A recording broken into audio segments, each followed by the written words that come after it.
Hello, hello, Joy Guild. I'm AJ the Joy Weaver. Here is your Mermaid Musings for January. I'm not gonna lie, this one took me a minute to make because I kept thinking there's something I'm missing. And today it hit me. I have kind of let you down in that when talking about curiosity, I always want us to have a space of possibility, right? Of like, let's just dream, let's just play. We don't have to agree that this is like real or that we have to do it. Like, we almost have to give ourselves permission for it not to be a big deal to dream and to have that curiosity, right? Like, I'll allow it. That said, once you open up the door to curiosity, there is a reckoning. And I would be remiss if I didn't tell you that. And it's also didn't really hit me till today that when you know, when your knowing knows, oh, it's toasty in here. I'm going to be moving. So hold on. Let me turn on the fan. When your knowing knows, there's a part of you that has to decide what to do with it. There's a reconciling of accounts because it may well be one of these things is not like the other, and we might have to do accounting for it. When we listen, when we tune in, sometimes we have a knowing of, you know what, this isn't right. This is too much. This is not enough. This is not the right time. And when we have that realization, when you know, and you can't take it back. There's nothing you can do about it. It's there. The information is there. Kind of like if somebody drops a bomb, I mean, this is a whole different level of intensity, right?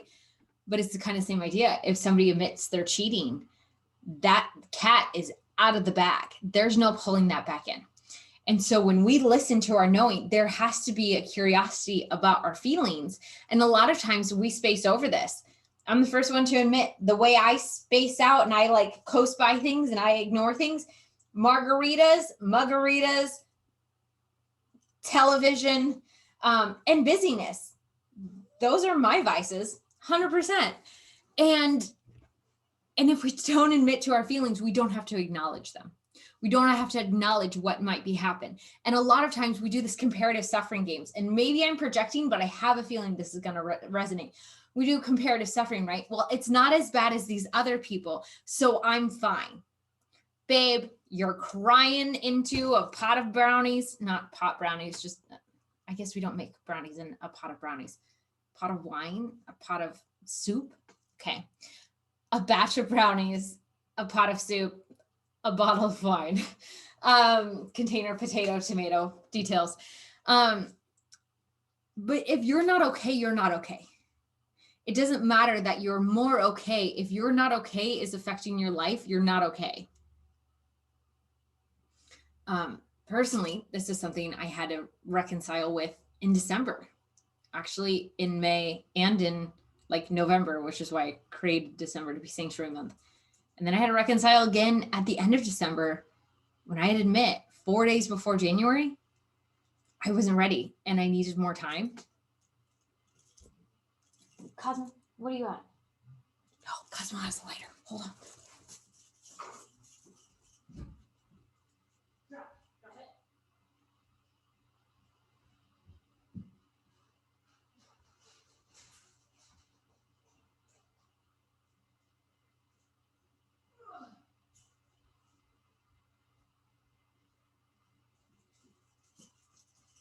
I was wondering where that lighter went because I had to use my matches to light the candles just now. 4 days ahead of January of, I'm not going to do any red tents in January. I need more time to rest and reset. And honestly, full bird honest vulnerability that I'm actually nervous about saying this out loud, but like I'm sharing with you because this is important, right? We're vulnerable with each other. Today, I completely broke down on my like coaching call and was like, I just posted red tents in February and I don't have the spoons to do the goals tent. Like I need to do 3 with the book and everything just ran. Like I just need to do 3 tents total in February. And it's like, there's no reason why you shouldn't be able to do 4.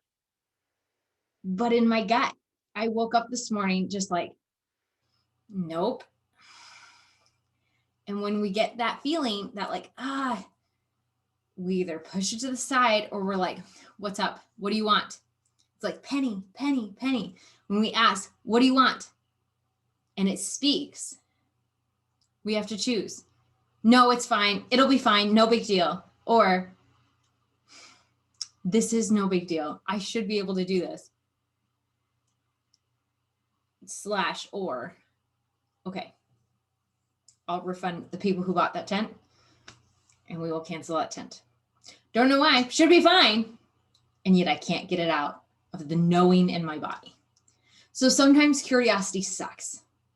And I just want to be really honest about that. I'm also pre-period. So I'm in my wild woman stage because sometimes that helps for reference points. But I feel like this year there's been in our guild tent, if you watched it, there's a question about what do you do when what ifs feel terrifying? And that's a really good question. And at the time I said, well, we could use what would it look like if, and then you kind of dream. Well, what do you do when your knowing tells you something, when you get curious and you're like, fine, shut up, I'll listen. What do you want? I treat my knowing kind of like a nosy neighbor, which I shouldn't, but like here we are, right? When we listen and they tell us and we don't want to do it, when it's not what we want to hear. Because we want to hear like, we're fine, everything's good, you're making all the right choices, you're the best thing ever made, like it's all gonna like turn up rose. Like this is what we want to hear, right? But what happens when our knowing and our instincts tell us, no, you're not okay. You need to slow down. You need to do this differently.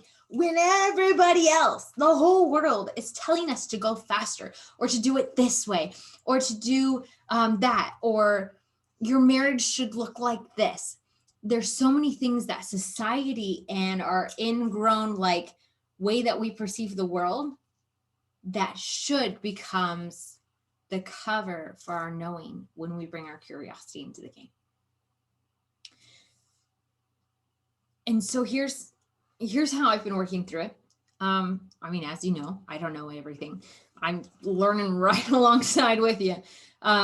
But these are the things that have been serving me lately, and I hope that they serve you. And if you've got ideas, friends, throw them in the Joy Guild, put them in. This is group effort.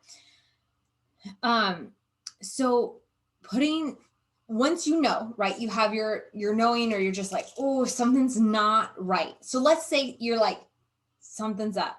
I've got feelings. I've got the feeling. That doesn't, but it's fine. And you can't really put words to it. You're just like, something's not quite right. Kind of like when you got that crook in your neck. Oh, my neck just cracked. But you can't really, you're like, what did I do? You get a like random bruise in your body. You're like, I don't remember doing gymnastics the other day. Is journaling. And I know you're probably sick of me talking about journaling, but this is really helpful. And I've learned this from the Messy Healer and a couple other people, is writing from the perspective of those things, of those voices. So a lot of times we think we just have one voice, and next month in creativity, we're going to do inner critic work and your inner defender, all that jazz. We're going into that. But we have multiple voices in our head, kind of like inside out, right? We have our fear talking, we have our curiosity talking, we have our wonder talking, we have our joy talking, we have our inner child, we have all of our archetypes, like, aren't they chatty sometimes? So all of these different things that are like, and we have our inner voice of just us of like, I just want to do cool things, or I just want to XYZ. But sometimes certain voices can be loud. Remember, anger and Inside Out was just like, and you're like, and we see the reactions, because sometimes one voice drowns out everything else. A lot of these times, and something I'm learning, is they just want to be heard. They just want to be heard, because when we are frustrated, right? And we're talking to our friends, sometimes we're like, I don't want to be fixed. I just want to be heard right now. Same things with our emotions. Same things. Why is it complicated?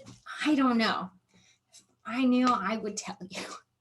But hey, human world.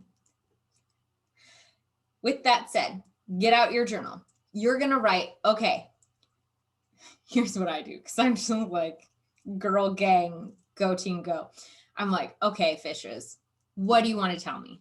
What's up? And I just set aside like 30 minutes. I put on some music or something to drown out noise, or for me or the dogs so they don't bark at anything. Then I let fear speak, and I write it all out. When we write these things, it may feel, I can't write that because then that makes it true. Multiple perspectives can be true at the same time. And just because your fear is saying something doesn't mean you yourself feel the same way. Does that make sense? That fear can be like, I'm really freaked out about this opportunity and this new job possibility and da-da-da-da.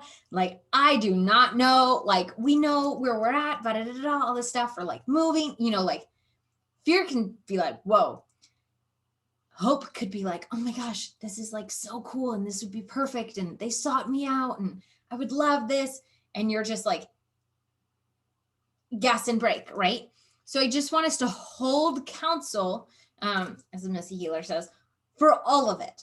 And that you're kind of presiding, you're just like listening to all of the different angles of it. Because here's what happens otherwise. We kind of cut ourselves off and we're like, okay, I'm only going to listen to this part, or I'm only going to listen to this part. But when something's not addressed, it get louder and louder and louder and is like yelling at you, kind of like, oh, you got the sniffles, and then you get a cold, and then you get pneumonia if you don't do anything, pneumonia. If you don't do anything about it, it's kind of the same thing. Same, but different, but same. So, okay, fear spoke. What did fear have to say? Not a lie. Fear's kind of a jerk a lot of times. And okay, two parts to this. Fear is, I always imagine this is like multiple levels of like part B, Roman numerals 2 letters, tiny c. Liz Gilbert in Big Magic always talks about fears in the car, right? And inspiration and all that jazz. Fear's just trying to be like, hey, watch out for that, or like this could happen, or this, and so that when that comes up, it's good to be like, okay, well, if that does happen, here's what I'm going to do. Here's my backup plan. Or, okay, if I lose my job, then I'll do X. And then it's kind of like, okay, we'll be okay. We have a plan, because sometimes fear can only see like the next 2 things. But if you can see like one more and be like, I don't know what's going to happen, but if it does, we'll do this. That kind of helps a little bit with fear. Fear might still be there and be like, occasionally like, don't miss your exit. But it's going to be in the car. Don't let it touch like the sound or the maps or anything like that. Then I grew up in the Christian tradition where we talk about a spirit of fear. And this is something I'm manipulating with in the moment. So take it if it resonates. If not, that's cool too. I think that sometimes anxiety, depression, spirit of fear, things like this. And there are times that you need to go see a therapist. And there are times that you need like, what is it? Like if your serotonin is not homemade, store-bought's just fine. Yeah. But sometimes I think there is a spirit of fear that can come over us too, that just grips us, that wants us to stay frozen, that doesn't want us to succeed. It's kind of like those heart wounds and these lies that we believe. They like wrap us up, almost mummifying us to keep us frozen. And so there's the little girl kind of fear of like, I'm really scared. Like, what if this fails? And then there's like big girl fear of like, you're going to get found out and everybody's going to find out you're a fraud.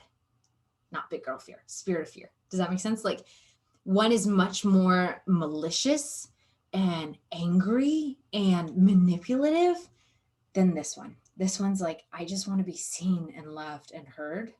And this one is, you're a failure. Nobody will ever love you. This is a lie. This is trying to point you towards what you're craving, what you need. Let me know if you have questions about this. So I just want to like separate that out too, that sometimes there are lies that we believe that their main goal is to keep us stuck and frozen. And part of that serves us, right? If we know what to expect, we're not going to be surprised. When we shift or move or change, we're going to have to shift and move and change. Just like when you set a boundary with somebody else that's different, they have to adjust.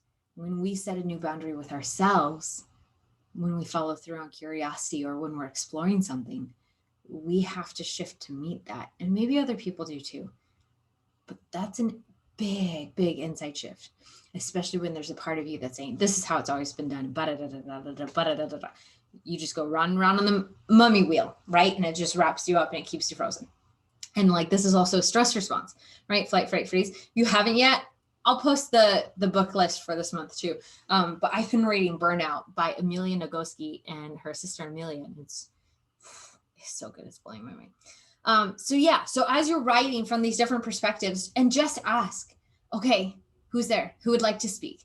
And this isn't like mediumship or anything like that. Don't worry. We're just listening to what are the different voices in your head. Because if you can say, okay, I know this isn't me, but this is the story I'm making up in my head. Or like, okay, like I know this might not be true, but this is what ego is saying, or this is what pride is saying. It helps us spill it all out. When there is light brought to a situation, we can see so much clearly, but in our brain, it all meshes together and it gets all tangly and angry. And then all we want to do is like curl up, right? My nest. Not that I'm speaking from personal experience at all. Okay. So another idea is creating a what's bothering me list. If you're just kind of feeling itchy and you're like, I don't know what's going on, just write what's bothering you and leave out the guilt of like, maybe you have it better than other people, or maybe you have it worse, or just leave out everybody else out of the situation. What's in your mind? Is there a conversation with a family member? Is there a situation with a kid? Is there a problem at school or with the club? Like there could be a lot of things, like the car is broken, or we need to, like my plants are dying. It could be anything. And there might be a lot of like random things. Yeah. And when you have that list, you can go through. Some are fixed, right? If you're homeschooling right now in a pandemic and like schools are closed, you don't really have a choice. It just sucks. Sometimes things just suck. And curiosity is not really going to help us in that moment, right? Of like, okay, I just got to like kind of grin and bear it and make my way through. We can figure out things that will help around it, right? Can I have 1 hour in the evening to myself to like focus, take a hot bath? Can I go for a run in the morning? Can I have some sacred time, right? We can work around it. But sometimes there are situations in our life that are big and heavy and they're just there. They just are, right? We're not fixing everything. I mean, that'd be great. But, and I make ones, but I don't make those kind of ones. But if we have a list of everything that's bothering us, hand to God. I promise you. Look, I'm already handing to God. I promise you, something on that list is shiftable, even by 1%. Even by 1%. Are you struggling with working? Can you like Zoom co-work with somebody? Or your house is really loud? Can you work in your car? Can you like go on a walk before you have to do the hard thing? Can you listen to like some pump up music? Can you have like an anger session sharing with a therapist or with a friend? Like, okay, I'll hold space for you for 30 minutes. You hold space for me for 30 minutes. Like, what do you need when you have a list of like, what's going on? When you get curious, when our bodies are feeling off, when we're like, something's not right. Getting curious is not just for the good things. Getting curious is for all of the things. Hear me? And I know that that makes curiosity a little bit more scarier because it also makes curiosity a little bit more real. Curiosity is not just for those moments where you're like, oh, what could be possible? It is. And it's also for the what's really going on here? What's underneath this? What fear do I believe that's keeping me in a spiral of shame? Also, something to note, which is something I noted today, where if you're an estrogen leading human, if you're, what is it? AMAM? AFAB? Yeah. So if you have a uterus and she's giving you all of the hormones and you're cycling like this, where are you at in your cycle, babes? Where are you at in your cycle? Because if you're pre-menstrual, if you're in the like wild woman, waning mood stage, your hormones are doing all of this situation. So sometimes that section right there, That is truth-telling time. That's when, pardon my French, shit hits the fan and things become clear. And things we were trying to hide are just like, you know what? I'm sick of hiding. Here's what's up. Whether you want to hear it or not, and you're like, thanks for that. It's 2 a.m. Didn't want to sleep at all. Have your journal next to you when you sleep at bed, so that way you can go back to sleep. But if we put these things off, they're just going to keep nagging like a 1970s sitcom Fran. 80s? I think she was 80s, 90s. That's my bad. Getting my decades mixed up. What is this? WandaVision? Anyways, okay. Let me check to make sure I got everything. Okay. Yeah. So the thing, all in all, wrapping it up, curiosity is going to tell us answers. Sometimes it's like, oh, this might be possible or this might be possible. And then we can kind of like weigh. And it's just like information of like, okay, this. But like a lot of times when we're asking those questions, those answers have weight. Those choices have weight to them of what's going to happen. If I do this, then XYZ. If I do this, then maybe my mom will XYZ. If I do this, my partner will. And that is a big thing. And so I just want to encourage you, if you're struggling with curiosity this month, I hear you. And curiosity is part of what makes us human. And when we listen, as hard as that is sometimes, to really listen and then act on it too, right? Because we can listen and be like, okay, that's great, but like, I don't have time for this. And we go, and we like, just like block it out. I can't hear you. Eventually things will break down to the point where we don't have a choice but to listen. And we burn out. And curiosity can help us before we get to that point. If only we ask the question, if only we listen.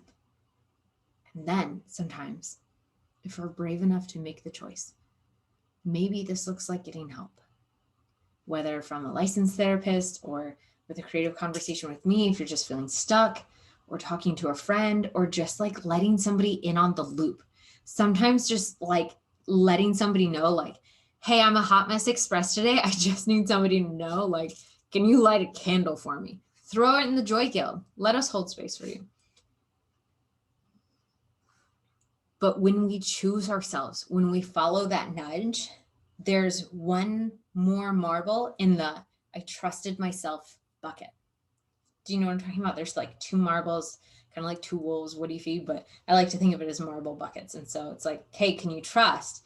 And there's marbles that go in the no, and there's marbles that go in the yes. And you're putting one more into the yes container. And it's really hard. Coming from somebody who was crying this morning, trying to like be like, okay, I will trust. Sometimes it's really frustrating, really hard.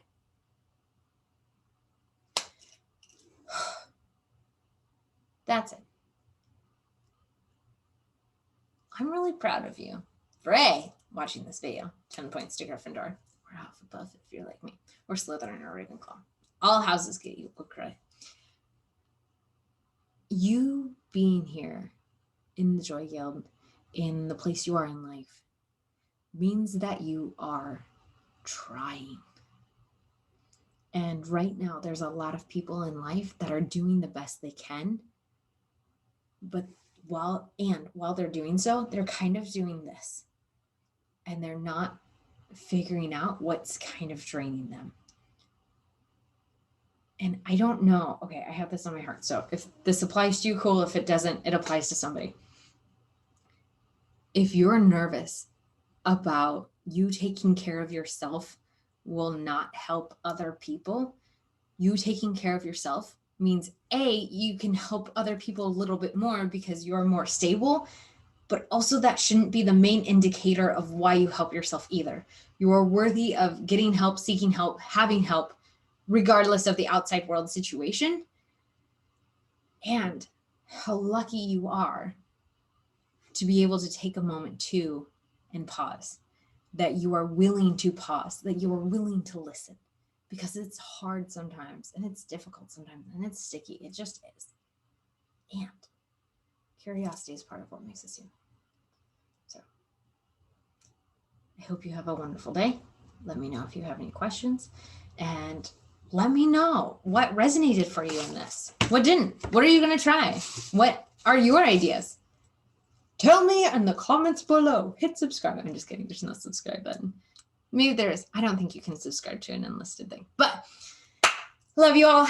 And I'll see you tonight for the Joy Guild gathering. All of you are a huge blessing to my life. And I look forward to sharing time with you. Okay. Bye. Sing your souls.